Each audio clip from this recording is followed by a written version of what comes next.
मेरा नाम सोनू कंवर, कक्षा 7 है। कलयुग समाज के अशुभ लक्षण। कुटुंब कम हुआ, संबंध कम हुआ, प्रेम कम हुआ, मर्यादा कम हुई, लाज लज्जा कम हुई, विनम्रता कम हुई, समर्पण कम हुए, पुस्तक वाचन कम हुआ, खान पान की शुद्धता कम हुई, बाल कम हुए, कपड़े कम हुए, नींद कम हुई, घी मक्खन कम हुआ, पीतल तांबे के बर्तन कम हुए, भाई भाई का प्रेम कम हुआ, सत्य कम हुआ, अतिथि कम हुए, धैर्य कम हुआ, श्रद्धा और विश्वास कम हुआ, बड़ों का सम्मान कम हुआ और भी बहुत कुछ कम हुआ जिससे जीवन सहज था, सरल था। संतान को दोष न दे। बालक या बालिका को इंग्लिश मीडियम में पढ़ाया, अंग्रेजी बोलना सिखाया। बर्थडे और मैरिज एनिवर्सरी जैसे जीवन के शुभ प्रसंगों को अंग्रेजी कल्चर्स के अनुसार जीना ही श्रेष्ठ माना।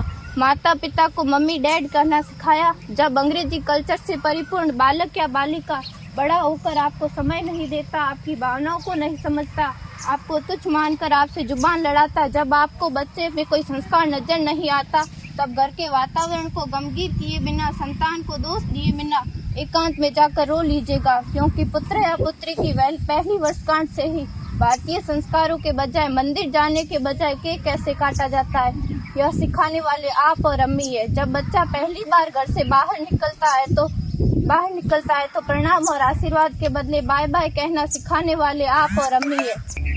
हम परीक्षा देने जाते समय इष्ट देव बड़ों के पैर